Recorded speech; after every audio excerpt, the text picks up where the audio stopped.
মই ঘৰখন সুচাৰুৰূপে পৰিচালনা কৰিছোঁ। সেয়েহে অসম চৰকাৰ, অসম ৰাজ্যক মই ধন্যবাদ জ্ঞাপন কৰিছোঁ।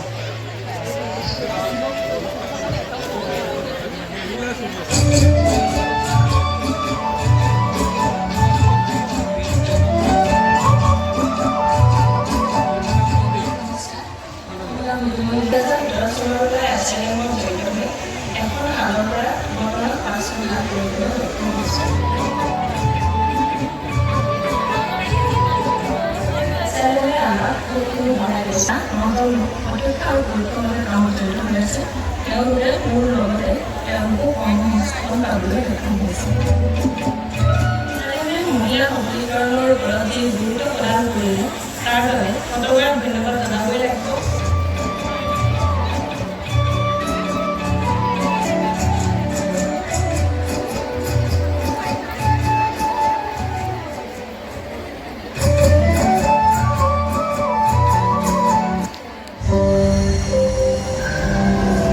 গ্ৰামীণ জীৱিকা অভিযানৰ অন্তৰ্গত ডিমৌ ব্লকৰ আঠাবাৰী পঞ্চায়তৰ 500জনীয়া ভিঅ'ৰ অন্তৰ্গত কল্পতৰু গ্ৰাম্য সংগঠনৰ অংকুৰম গোটৰ সদস্যা। মই ফুড প্ৰচেছিঙৰ লগত জড়িত। 2 লাখৰ পৰা 3 লাখ টকা উৎপাদন কৰিছোঁ। পদক ক্ষেত্ৰত মই অসম ৰাজ্যিক গ্ৰামীণ জীৱিকা অভিযানৰ সকলো কৰ্মকৰ্তা, অসম চৰকাৰ, ভাৰত চৰকাৰ ফালৰ পৰা ধন্যবাদ।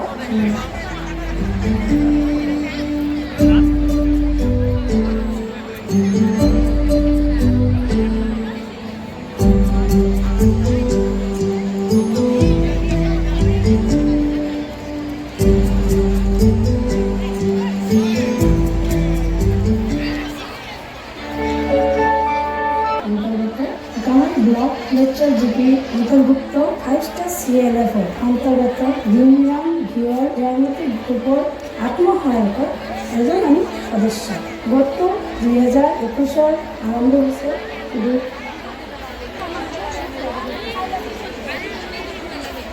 আত্মনিৰ্ভৰ ভাৰতৰ এক বৃহৎ চালিকা শক্তি। প্ৰধানমন্ত্ৰী শ্ৰী নৰেন্দ্ৰ মোদী ডাঙৰীয়াৰ নেতৃত্বত নাৰী শক্তিয়ে আজি নতুন গতিশীলতা লাভ কৰিছে আৰু ভাৰতৰ নতুন পৰিচয় গঢ়াত তেওঁলোকে এক অনন্য ভূমিকা পালন কৰিছে আৰু প্ৰতিগৰাকী মহিলাৰ সপোনে পাইছে বাস্তৱ ৰূপ। এই সংকল্প আগুৱাই নিয়াৰ প্ৰচেষ্টা লক্ষ্য হৈছে অসমৰ 3.5 লাখ আত্মসহায়ক গোটৰ 30 লক্ষ মহিলা সদস্যৰ প্ৰতিগৰাকী আত্মনিৰ্ভৰ আৰু সবল কৰি তোলা আৰু প্ৰত্যেককে একোগৰাকী লাখপতি বাইদেউ ৰূপে গঢ়ি তোলা। 2 करोड़ बहनों को लखपति बनाने की गारंटी दी। अब 2 करोड़ के बजाय जुड़ी सभी बहनों के लिए अवसर ही अवसर आने वाले हैं। অসমৰ প্ৰতিটো কোণত সেয়া চহৰেই হওক বা গাঁও, এই যোজনাই মহিলাসকলৰ বাবে নতুন আশাৰ ৰেঙনি কঢ়িয়াই আনিছে। এসময়ত য'ত সুযোগ সুবিধা কম আছিল, প্ৰতিখন ঘৰতে এক নতুন আৰ্থিক শক্তিৰ সৃষ্টি কৰিছে। মহিলা উদ্যমিতা অভিযানত যি 10,000 টকাৰ চেকখন আছিল আৰু সেই টকাৰে ব্যৱসায়তেই ব্যৱহাৰ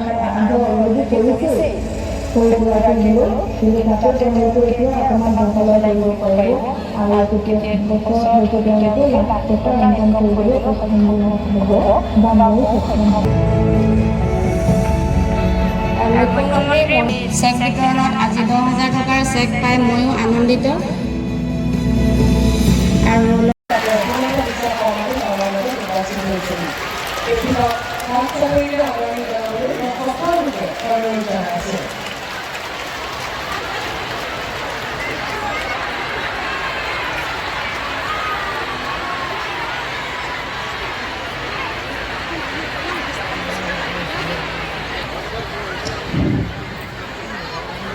আজি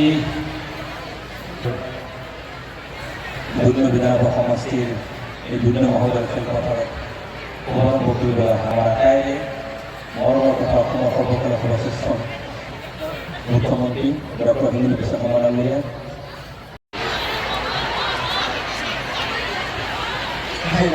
এইবাৰ লখিমী আত্মসহায়ক আগবাঢ়ি আহিবলৈ অনুৰোধ জনাইছোঁ।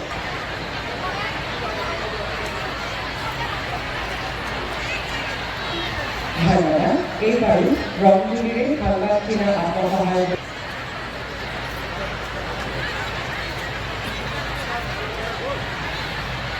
ধন্যবাদ। এইবাৰো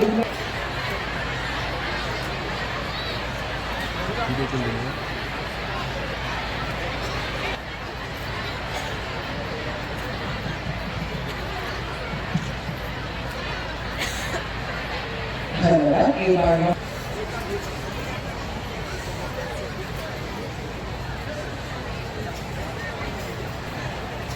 ধন্যবাদ।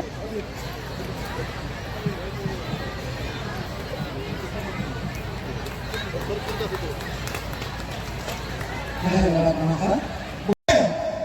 কোনো চৰকাৰৰ দিনত মহিলাসকলৰ বাবে আৰু দুখীয়া মানুহৰ বাবে কেতিয়াও কোনেও ইমান চিন্তা কৰা নাছিল।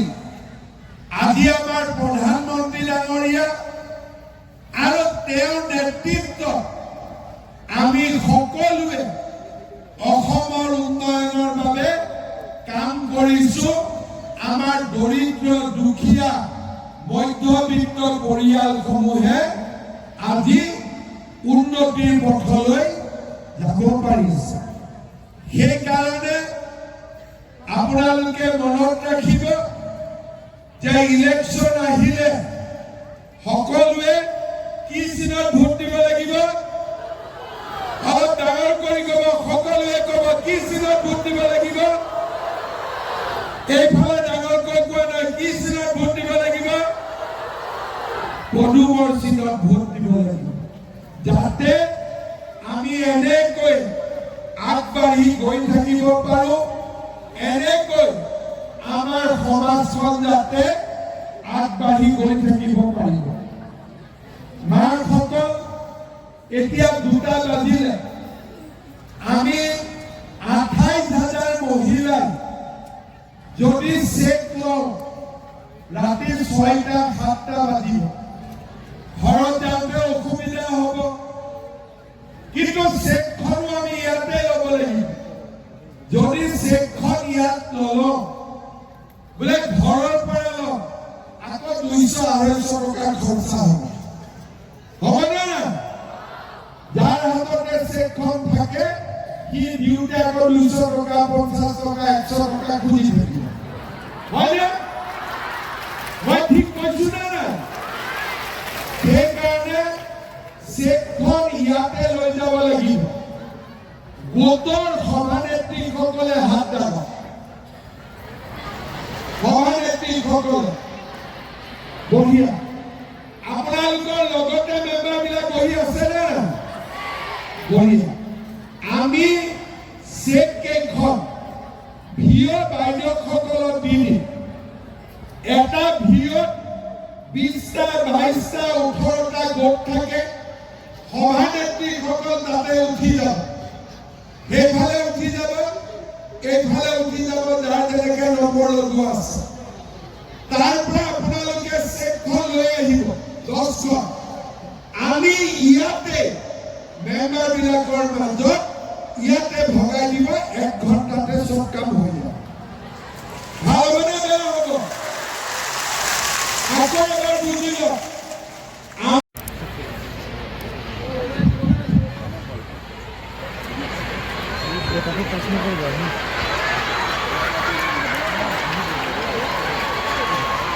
কি খবৰ আপোনালোকৰ? চবৰে ভাল? চবকে হেপী ইয়াৰ। মাঘ বিহু আহি আছে, গতিকে সকলোকে বিহুৰ আগতীয়া ওলগ জনায়। ৰাতিপুৱা কেইটা বজাত আহিলে? কেইটা বজাত? 7টা। আচ্ছা, প্ৰথমতে কওক, ৰাতিপুৱা 5টা বজাত কোন আহিলে? আচ্ছা, 6টা বজাত কোন আহিলে? 7টা বজাত কোন আহিলে? আৰু 8টা বজাত কোন আহিলে? 9টা বজাতো অহা মানুহ নাই আছে।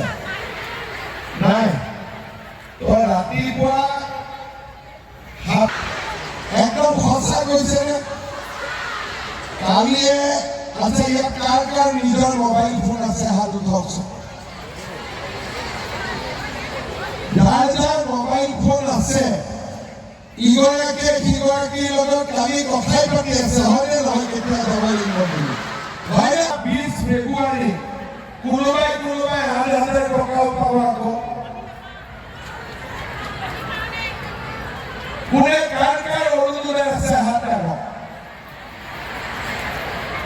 আৰু কাৰ কাৰ অৰুণোদয় নাই হাত উঠাওক ঠিক আছে মই হিচাপ কৰি আছো হাতটো দাঙি ৰাখিব যাৰ ঘৰত এটাও অৰুণোদয় নাই দুটা নাপায় যাৰ ঘৰত এটাও অৰুণোদয় নাই তেওঁলোকে হাত উঠাওক 1,000 টকা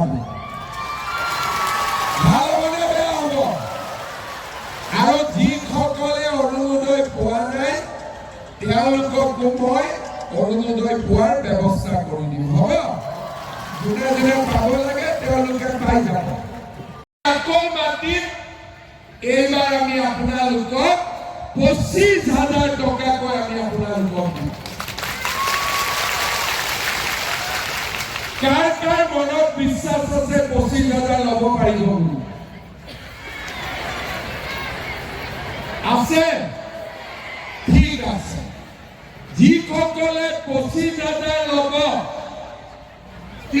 তৃতীয় বৰ্ষ আমি আকৌ আহিম যে বাইদেউ 10,000 বোলে ভালকৈ খৰচ কৰিলে বোলে কৰিলো 25,000টো বোলে মই 25,000টো ভালকৈ খৰচ কৰিলো তৃতীয় বছৰত আমি আপোনালোকক কিমান দিম 50,000 টকাকৈ আমি আপোনালোকক দিম 25টো ল'ব পাৰিব 50টো কোনে কোনে ল'ব পাৰিব চাওঁ এনে হাতে দিছে নেকি ল'ব পাৰিবনে নাই 50,000 এই পিছফালে ল'ব পাৰিবনে নাই পাৰিব 10,000 25,000 50,000 50,000 টকা পোৱাৰ পিছত বেংকেও আপোনালোকক সহায় কৰিব আৰু আমাৰ গ্ৰুপ লৈ মহিলাসকল লাখপতি বাইদেউ হ'ব পাৰিব কিন্তু 10ৰ পৰা 25 ল'লো মোৰ বাচ্চা 4টা হ'ল তেতিয়া কি হ'ব ট্ৰাইবেলতো কোনো কথা নাই ৰাভা বড়ো 4টা হ'ল কিন্তু আমাৰ ঘৰত জেনেৰেল মানুহ 3টা আছিল 4টা হ'ল তেতিয়া কি হ'ব কোনে কোনে জানে তেতিয়া কি হ'ব তেতিয়া 25,000 পাম নে নাপাম আৰু ডাঙৰ কৰি পাম নে নাপাম আচ্ছা বাচ্চাটো নিজে হোৱা নাই আল্লাহ দি দিলে তেতিয়া কি হ'ব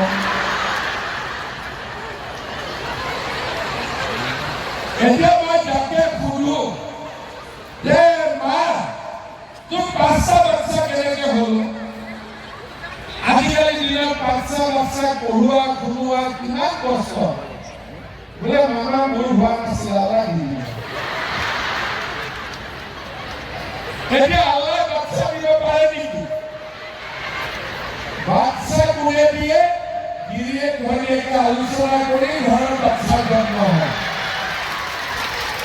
আকৌ বৰ্তমানটো কাৰ হৈ গ'ল আল্লাহৰ হৈ গ'ল হয়নে এতিয়া আল্লাহ বা ভগৱানে বাচ্চা নিদিয়ে এই কথাটো আজি গৈ আমাৰ গিৰিয়েকবিলাকক বুজাব লাগিব যে যাৰ 3টা আছিল আৰু মই 2টা কোৱা নাই 3টালৈকে কৈছোঁ 2টাটো ক'লে 3টাৰ হ'ব মই 3টালৈকে কৈছোঁ আৰু আমাৰ যিসকল ট্ৰাইবেল মহিলা আছে 4টা কিন্তু তাতকৈও যদি আগবাঢ়ে তেতিয়া ল'ৰা ছোৱালীৰ পঢ়াৰ চেষ্টা কৰিব লাগিব তেতিয়া আমি কেনেকৈ লাখপতি বাইদেউ হ'ব পাৰিম সেইকাৰণে আজি গৈ গোটেই হাজবেণ্ডবিলাকক আমি কওঁ যে মামাই কৈছে তিনটাতে ফুল ষ্টপ, চাৰিটাতে ফুল ষ্টপ। হ'ব ক'ব পাৰিবনে নোৱাৰে? আৰু আজিকালি মহিলাসকল জাগ্ৰত হৈছে। এতিয়া মহিলাসকলৰ পাৱাৰো বাঢ়িছে। আগতে গিৰিয়েকবিলাকে চাৰিটা বিয়া কৰাইছিল, হয়নে নহয়? তালাক নিদিয়াকৈ 4টা বিয়া কৰাব পাৰিছিল। এতিয়া মই নিয়ম কৰিছো যে এগৰাকী থাকোঁতে দ্বিতীয়গৰাকী বিয়া কৰালে 7 বছৰ জেলত যাব লাগিব। ভাল হ'বনে বেয়া হ'ব? আকৌ দ্বিতীয়গৰাকী থাকিলে তৃতীয়গৰাকী বিয়া কৰালে 14 বছৰ জেলত যাব লাগিব। আকৌ তৃতীয়গৰাকী থাকোঁতে চতুৰ্থগৰাকী বিয়া কৰালে তাৰ গোটেই জেলতে হ'ব আৰু তাৰ বাহিৰত কাম নাই আৰু। ভাল হ'বনে বেয়া হ'ব?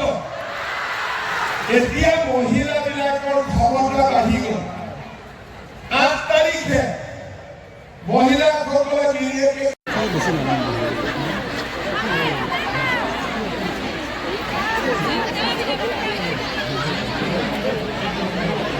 কিবা প্ৰশ্ন আছিলে? গোৱালপাৰা বুলি নহয়, আজি গোটেই অসমতে আমি 32 লাখ মহিলা উদ্যমিতা অভিযানৰ পুঁজি বিতৰণ কৰি 14 লাখত বিতৰণ সম্পূৰ্ণ হৈছে। ফেব্ৰুৱাৰী মাহৰ 10 তাৰিখে বাকীখিনিকো আমি বিতৰণ কৰাৰ বাবে চেষ্টা কৰিম। আনহাতে অহা 20 তাৰিখে অৰুণোদয় পৰিয়ালসমূহে চৰকাৰৰ পৰা 8,000 টকাকৈ লাভ কৰিব।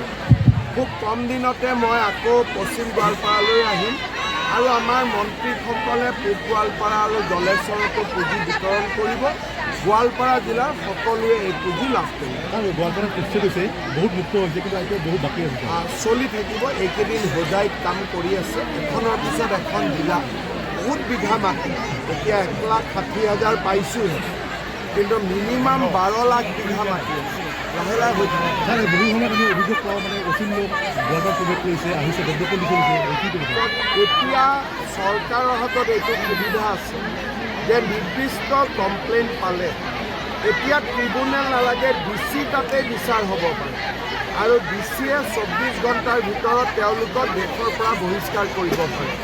সেইবাবে আপোনালোকে কিবা কমপ্লেইন পালে DCক জনাবৰ বাবে মই অনুৰোধ কৰিম। মইতো এতিয়া আদালতত মইতো ছ'চিয়েল মিডিয়া, একেটা ছ'চিয়েল মিডিয়া আপুনিও পঢ়িছে, ময়ো পঢ়িছোঁ। তেওঁ নোপোৱা কথা এটা আপুনি কিয় পাব? নাপায় নেকি? হয় নহয়? এইটো আপোনাৰ স্বাৰ্থটো কি আছে? কালিতো ময়ো শুনিছোঁ, তেওঁতো কৈছে ন্যায়ালয়ৰ ওপৰত মোৰ আস্থা আছে, আৰু আপুনি ক'লে খুব উজাৰিছে। এইটো কথা ঘূৰাই পেলাই আপুনি কিয় সুধিলে? সাংবাদিক হৈ এইটো ক'ব নাপায় নেকি? কংগ্ৰেছে কৈছে কংগ্ৰেছ শাসনত আহিলে অৰুণোদয় বন্ধ কৰি দিব, অপচয় কৰিছে। কংগ্ৰেছ শাসনত অহাৰ কোনো চান্সে নাই।